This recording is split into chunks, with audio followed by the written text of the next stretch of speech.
Today I'm going to be going over an in-depth build for the Druid when it comes to leveling.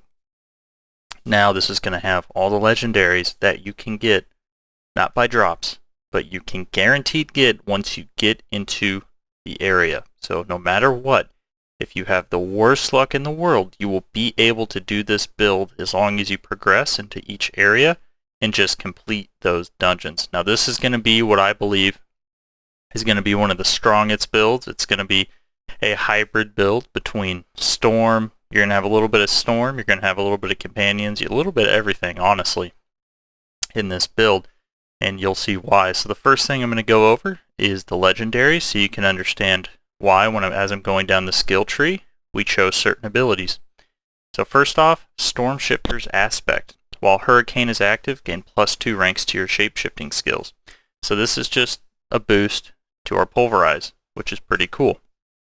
Now, you might say, why didn't you take Claw or Maul or something, because you'd have +2 ranks to that? Well, the answer for that is Storm Strike is going to end up proccing and help proccing a lot of other things. That's going to be a little bit better than gaining the +2 ranks while you're leveling. Second, Skinwalker's Aspect. When you use a shape-shifting skill that changes your form, gain X life. If you are at full life, gain the same amount as Fortify.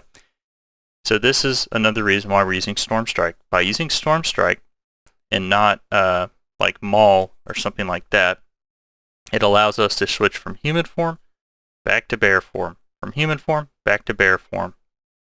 So since we're using this, the only other choice we could choose here would be Claw, but in my opinion, Claw is strictly worse because you get 25% damage reduction, and this is an AoE that also procs Immobilize and Vulnerable, which helps proc other effects. Okay, that being said, this is going to give you an insane amount of defense, just absolutely nuts. So you get both of these from Kyrgyzstan, right? These are just dungeons once you make it to Kyrgyzstan, which, by the way, is going to be where you get your mount, and you're going to have access to Kyrgyzstan pretty early if you decide to go there. So this is going to be where you're going to get a really, really solid defensive legendary. Next, Aspect of Retaliation. Your core skills deal up to 20 to 40% increased damage based on the amount of Fortify. We have Skinwalker's Aspect giving us all the Fortify we want, so this is just a 40% damage increase, and we get it in Dry Steps. I used this on the open beta. I was at max Fortify virtually all the time with this. This was absolutely a phenomenal defensive legendary. Second, Aspect of Disobedience. You get this in Kyrgyzstan as well. Oh, and you get this in Dry Steps. So you get this in Kyrgyzstan. You gain 25 to 50.5% increased armor for 4 seconds. And it's when you deal any form of damage, stacking up to 25 to 50%. Just another solid defensive legendary that we can get. That's why it was chosen, right? It's just really good survivability to help you with any harder part of the game, any boss, so you can survive, because this is a melee build. So I am going to be putting a little bit of thought behind, that kind of, or this sort of stuff. Next, Windstriker Aspect. Crits grant movement speed. Get this in Kyrgyzstan as well, so you can see you get 1. What's that? 1, 2, 3, 4 of these legendaries are just in the Act 2 place, so all you have to do is just complete the dungeon. So that's pretty solid so far. But crits give you movement speed. That's why I chose this. You can put something else here. I just like movement speed, so I chose it. Now, this is going to be the first big damage legendary. Aspect of the Tempest. You get this in Haywazar. Hurricane damage is increased by 7 to 15% each second while active. This is massive, right? So form a hurricane around you that deals 117% damage to surrounding enemies over 8 seconds. Now this is going to increase by up to, 8 seconds, and there's also skill trees. It's going to make it go up from like 10 to 12 seconds. So you're talking about, and keep in mind this is on your two-handed weapon, so this is going to go up to 30%. So you're talking about 300% increased damage over the time your hurricane is active. This is going to absolutely blast. It's going to be pretty good. Next up, Aspect of the Ursian Horror. Pulverize is now also an Earth skill. After casting Pulverize, Tectonic Spikes continue to deal damage over 2 seconds. Now, I actually think this and Retaliation should probably be replaced so you can get the bonus onto this, but it doesn't really matter. really all that much, but this is just giving extra damage to your Pulverize. Now the next one, this is going to be our next big damage legendary. Aspect of the Changeling's Dead. You get this in Kyrgyzstan. Now Hewizar, I have no idea how early you can get into this because I was not able to go there in the beta, so I couldn't tell you. All I know is I had quests to go to Kyrgyzstan, and I believe Dry Steppes, and then the Fractured Peaks, which is where I was at. I never made it to a point, so this one you're going to get later on. But the reason why we're not putting this onto the weapon is because this can only go onto the ring, as it's a resource legendary. So, damaging a poisoned enemy with a Werebear skill will instantly deal 120 to 150% of the poisoning damage and consume the poisoning. So what you do here is you just put your Vine Creepers on things. If you are not aware, right before the server slam, all of the companions got Giga buffed. This is doing, so if the last time you played was on the open beta, well, this is doing about double the damage it was doing on the open beta to now. And then you add on, you're getting another 120 to 150% or of the poisoning damage, which I think it really translates to 20 to 50% if I'm not mistaken. Extra damage, and it does it instantly.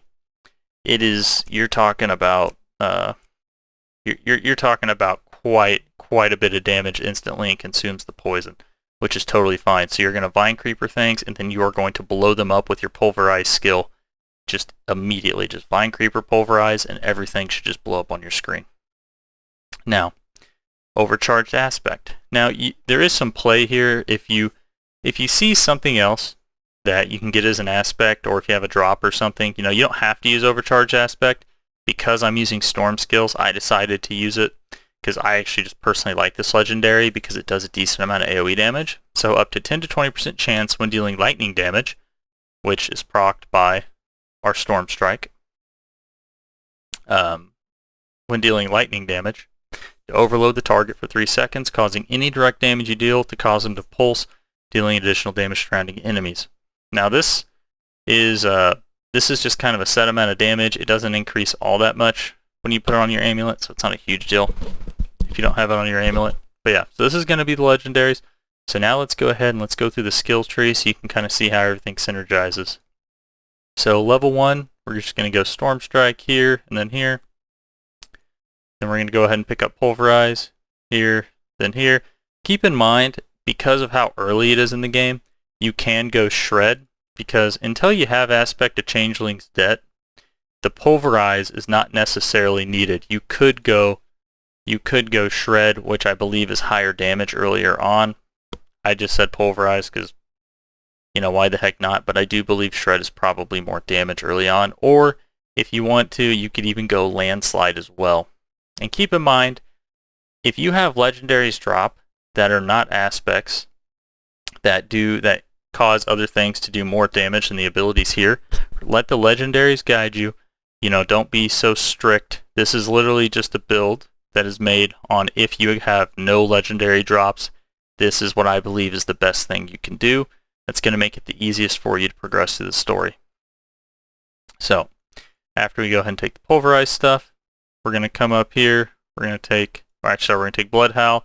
And we're going to take this. Kills reduce the cooldown of Blood Howl by 1 second. The reason we do this is because it's just more survivability early, because keep in mind, until you get to Kyrgyzstan, you will not have access to this to like 4 of your legendaries, because most of the legendaries are found in Kyrgyzstan for your build. So you're going to want to have some type of survivability, and this is going to really help you out there, because the kills are going to reduce the cooldown, so it's like having a second potion. So when you have that factored in with the 25% damage reduction from Storm Strike, you should be doing pretty good on the defenses. Then we're going to come back up here. We're going to take Heart of the Wild, and we're going to take Wild Impulses to just give our core skills a little bit more damage. Then at this point, this is going to be unlocked. So what we want to do, we want to take a point into Poison Creeper. We want to go ahead and finish this out with the first 3 points. Then go ahead and you can throw an extra point or 2 in here if this isn't unlocked yet. Once this is unlocked, you immediately want to take 1 point into Hurricane. Then you want to go into Elemental Exposure, and then you want to put 2 points into Endless Tempest, and by that point, this should be unlocked. So we're going to go Cataclysm. The reason why we're going to go Cataclysm is once I go over the boons, you'll see why I believe Cataclysm is really, really good. So we're going to take Cataclysm, take Prime Cataclysm, and Supreme Cataclysm. So after that, you should need 8 points in order to unlock this tree. So what we're going to do is you have a couple options. What I did, came back here, I increased the Tempest damage because I knew Hurricane was going to be one of the bigger damage abilities, and then I put 1 point into this just because it does a little bit extra damage, and increasing this only increases the lucky hit chance, it doesn't increase the damage, and then I increase this because it increases my lightning damage dealt to them by 15% whenever I proc this. So that's going to be a bonus to my Hurricane and my Storm Strike, so that's pretty good. What you can also do, if you don't want this, is you can keep this 2 points less and just leave it like a 5% damage increase, put a point here and put a point here, and that'll actually give you access to the Fortify mechanic. So you can start fortifying if you don't have Skinwalker's aspect yet.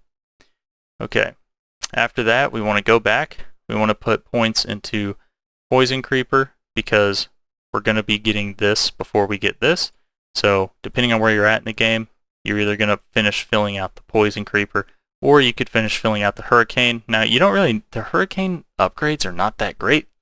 It just gives you a slow, it just gives you vulnerability, but you're already going to have a pretty easy time making things vulnerable with your Cataclysm and with your Storm Strike.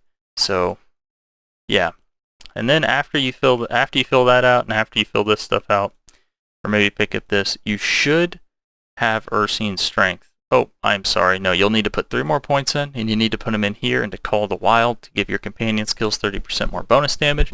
That's just so the poisoning damage that is on them is going to be higher, so when you cast that Pulverize, you'll get even more damage off that. So for the Keystone passive, I decided to go Ursine's Strength. Because we are using a Werebear ability, it's going to give us 20% additional maximum life while in Werebear form, and 3 seconds after leaving, so survivability, and while healthy, which we should be healthy all the time. We're going to get 30% increased damage. So it's just a super solid Keystone passive for this build specifically. You could also go Storm skills that you cast, grant 1 spirit, deal 15% increased damage when damaging a vulnerable, mobilized, or slow enemy, but that is kind of strictly less damage than the Ursine's Strength. And then the rest of these kind of need legendaries and such to be good. Unless you're going to pure werewolf build, then you could go like Lupine Ferocity. But yeah, so after that, this is kind of the core build. You can really go whatever you want.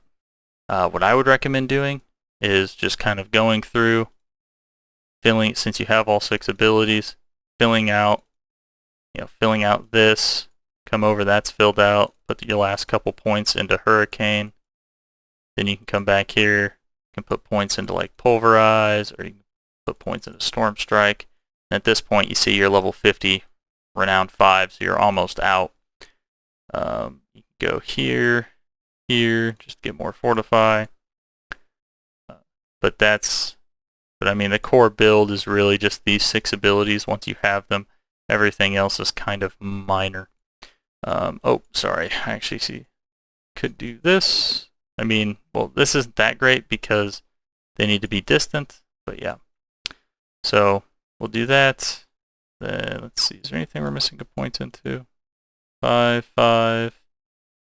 We'll just throw a point into that, or actually, heck, we'll do this. We'll just get some extra attack speed, or no, generate 20 spirit. That sounds better, right? So that's going to be the build. So going back to the boons real quick. So for the deer one, 10% reduced damage from elites.